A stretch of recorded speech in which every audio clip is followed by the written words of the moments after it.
how can you actually reduce the risk when you buy a property? How can you reduce that risk?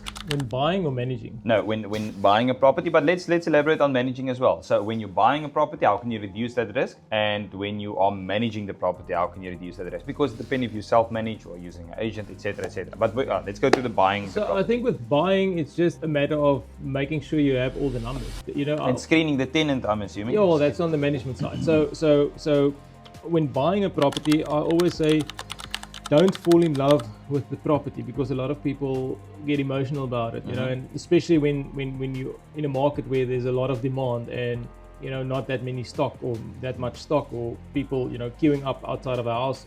I actually went to a viewing yesterday where there was like probably 10 people at the same time looking at the same property, and then people get emotional and they want to put in an offer, and then that's where the problems comes in. That's where they end up overpaying for a property.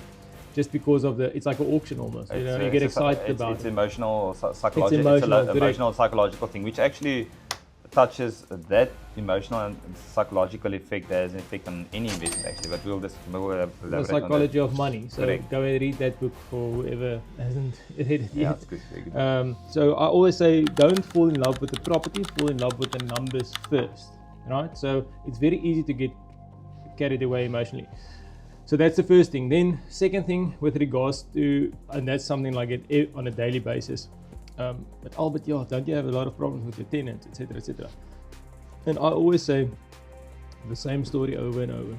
I would rather let a property stand vacant for a month, for 2 even, because placing a tenant that's not correctly vetted, looking at the credibility, at the affordability, that's the most important. That's the lifeblood of the business at the end of the day. So you have to make sure that your credibility and your affordability is done correctly. The vetting of the client.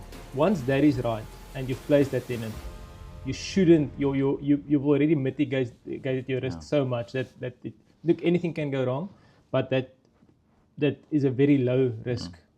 Specifically if you rent it out yourself, I think what you need to do is... I will not recommend that.